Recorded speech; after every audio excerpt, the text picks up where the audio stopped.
llega un chico, choca con otro, se empujan y él dice, me está bulleando, ¿no? Eso no es bullying, eso sí fue a lo mejor un acto de violencia, pero el término bullying ya se utiliza para cualquier cosa y en realidad no necesariamente es así. El bullying, a mí me gusta llamarlo, digamos, la traducción sería acoso. El acoso escolar, que es un fenómeno que hemos, digamos, empezado a estudiar por ahí de la década de los 60, 70 con más fuerza y empezar a definir en los 80 para acá, pues tiene estas implicaciones. Primero, sucede en el ámbito de la escuela. Hay un sujeto o grupo de sujetos que de forma repetida e insistente acosan, abusan, molestan, lastiman, laceran, agreden en general a otro sujeto o grupo de sujetos, que tiene generalmente alguna característica que es, pues desde que usa lentes hasta que tiene una condición social o socioeconómica distinta, o que tiene un origen social diferente, o que tiene alguna discapacidad, inclusive diferencias de género, digamos, es uno de los factores que hace que sea víctima del acoso escolar. Pero una de las definiciones que no ha cambiado en estos tiempos es que no es lo mismo un acto de violencia en una escuela, es decir, que un niño golpea a otro por la razón que sea, eso no está bien, pero si esto sucede de forma repetida por estas condiciones de poder o por estas condiciones de discapacidad o discriminación, entonces estamos hablando de acoso. Entonces, es de tal importancia que ya tiene un concepto que se ha transformado en ocasiones como verbo. Ya yo buleo, tú buleas, me estás buleando. O sea, ya bulear es casi utilizado como un verbo. Pero a lo largo de la historia siempre se ha presentado, aunque no podemos negar que su importancia y su presencia ha venido cobrando muchísima mayor vitalidad. Si ya los datos indican que ha venido en aumento, que es un proceso que ya se considera un problema y que ha venido en aumento en distintos espacios. Se da en las escuelas con bastante frecuencia, pero pues en realidad el acoso, la burla, la discriminación, el hacer notar a alguien que es diferente, por características las más de las veces negativas, aunque también podemos burlarnos de alguien, hacerle bullying a alguien porque es destacado, porque es el consentido del profesor, porque es estudioso, porque es bonito, por lo que quiera.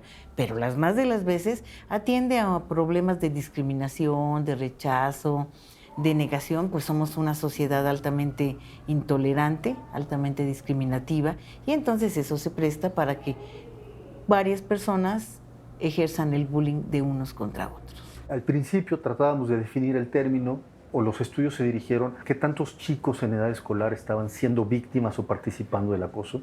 Hay un dato por ahí que ha salido en los últimos años en México, pero se habla de que entre el 60 y 80% de los niños en edad escolar, o sea, en la primaria, son víctimas o están involucrados de alguna manera en elementos de acoso, no de violencia, sino de acoso. Generalmente pensamos en la víctima. Y también generalmente pensamos en el victimario, aquel que está molestando cotidianamente. Pero esta relación está mediada por un tercer personaje, vamos a llamarle así, que es el observador. Alguien que está ahí, que no forzosamente es víctima, que no forzosamente es victimario, pero que se convierte en alguien que refuerza socialmente la actitud del victimario. Entonces ahí estamos incluyendo prácticamente a todos los niños a todos nuestros niños en la escuela. En un proceso de acoso son tres los protagonistas. Está el victimario, está la víctima y está un observador. ¿Por qué alguien es victimario? Es un mecanismo de compensación, seguramente hay una gran inseguridad, seguramente tiene muchísimo que resolver porque muy probablemente fue acosado, fue abusado. Muchos de los violadores, acosadores fueron también víctimas en tiempos pasados y hoy como mecanismo de compensación por esa inseguridad, por esa baja autoestima, me vuelvo un maloso y le pego al primero que pueda. Pero está por el otro lado la víctima. Hay algunos, no necesariamente un perfil de personalidad, no a ese extremo, pero sí hay ciertas tendencias. Algunos son más fuertes, algunos son más débiles, pero son estos dos personajes. Ahora hay una tendencia a trabajar con ese otro tercero, que es el observador. Hay dos tipos de observadores, uno que disfruta de la violencia y toma un video y lo sube, y hay otros que sí se angustian, que sí están queriendo hacer algo, pero tiene su costo ser un observador activo e ir a denunciar. Entonces ahora se está promoviendo la denuncia a través del anonimato. O sea, sí que vayan y digan, pero pues no a través de su teléfono celular, no directamente, para que queden en el anonimato, pero sí ir frenando esta situación tan pasiva que tenían los observadores de solo ver lo que está pasando y no hacer nada, porque sí pueden hacer algo.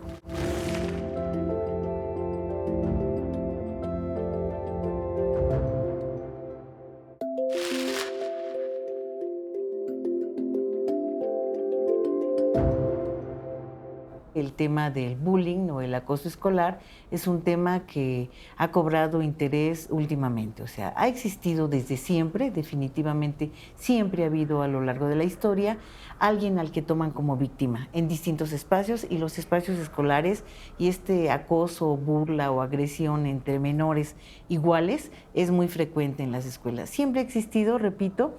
Sin embargo, ahora ya hasta le hemos dado un nombre, el bullying. Muy al principio de la investigación que se hacía sobre acoso escolar, primero se planteaba qué tan frecuente era. O sea, tratábamos de darnos una idea de qué tan grave era el problema. Ya, nos dimos cuenta que es grave, punto. Sí, lo fue en su momento y sigue siendo grave ahora. Pero en términos generales, se sabe que existen más de 10 millones de niños que son acosados, que han padecido acoso. Y además, bueno, te dicen que 7 de cada 10, 2 de cada 3, etcétera. Sin embargo, yo digo que los datos son los de menos, ¿no? O sea, sí es verdad, es un proceso que está a la vista de todos y que sí es un hecho, un problema que hay que atender, porque tiene consecuencias psicológicas, emocionales, sociales, laborales, económicas, altamente importantes. Entonces, sí es un problema que debe ser atendido por cuestiones, medios como este, que den una visión un poco más completa y que las personas sepan cómo detectarlo y qué hacer ante una problemática como esta. Este es un problema que tiene muchos años y que la verdad vamos a seguir teniendo durante muchos años más.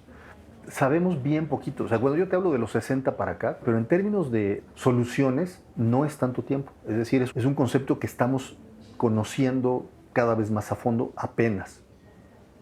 Entonces no tenemos todavía la respuesta. Hay experiencias en algunas escuelas de repente un poco aisladas. Conocemos cuáles son las características de los participantes, más o menos las estamos determinando, pero aún no sabemos cuáles son las soluciones o cuál va a ser la solución. Creo que es importante destacar cómo detectarlo. O sea, los padres de familia, en la familia sí podemos notar cuando una persona presenta cambios.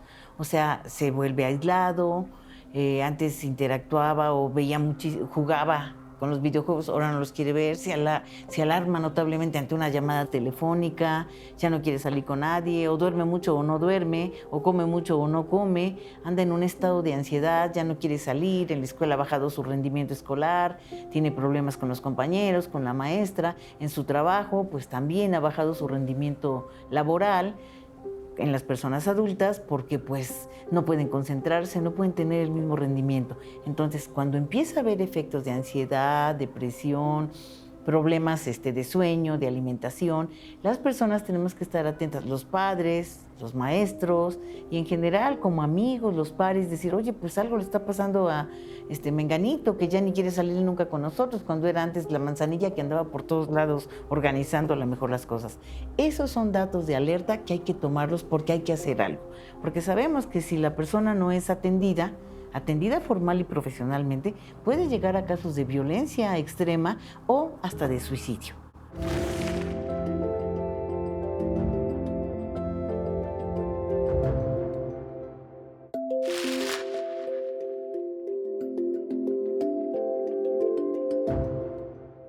Es un problema universal, podríamos decir.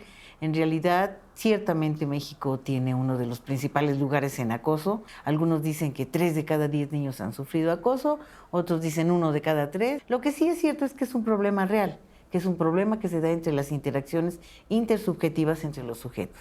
Pero no solamente se da entre los individuos, se ve entre los individuos, entre los grupos y entre las sociedades. Y ahora que hablamos del ciberbullying, bueno, pues es ciberbullying porque ya se ejerce a través de las redes sociales.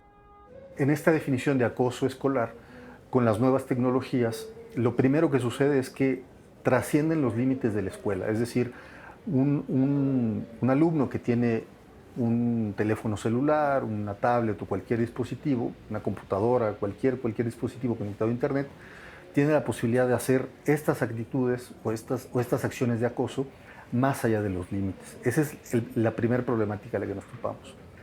La segunda, que es muy compleja, muy complicada, es que en cuestión de segundos se torna incontrolable.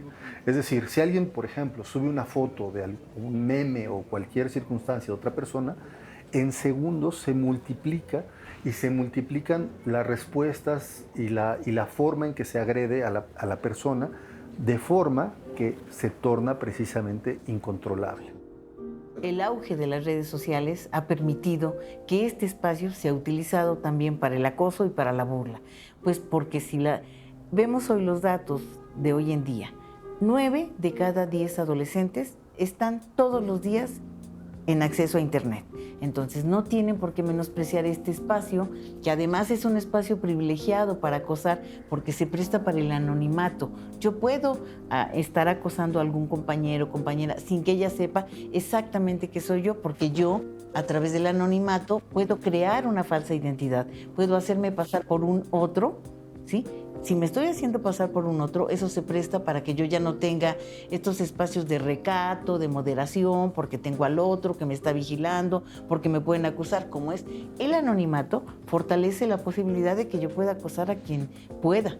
Aproximadamente el 25%, o sea, 1 de cada 4 chicos en edad escolar está vinculado de alguna u otra manera al acoso cibernético. Para poder participar del acoso cibernético hay que tener acceso a las tecnologías de la información y la comunicación, y ahí hay un sesgo socioeconómico donde precisamente aquellos chicos que no tienen acceso obviamente no van a participar de este evento, de este fenómeno. Los primeros estudios sobre acoso, no ciberacoso, sino acoso, inclusive así llamamos el término, acoso escolar, porque está delimitado por el ambiente escolar, en el salón de clases, en el patio, en el baño, ¿no? Todo esto que sucedía.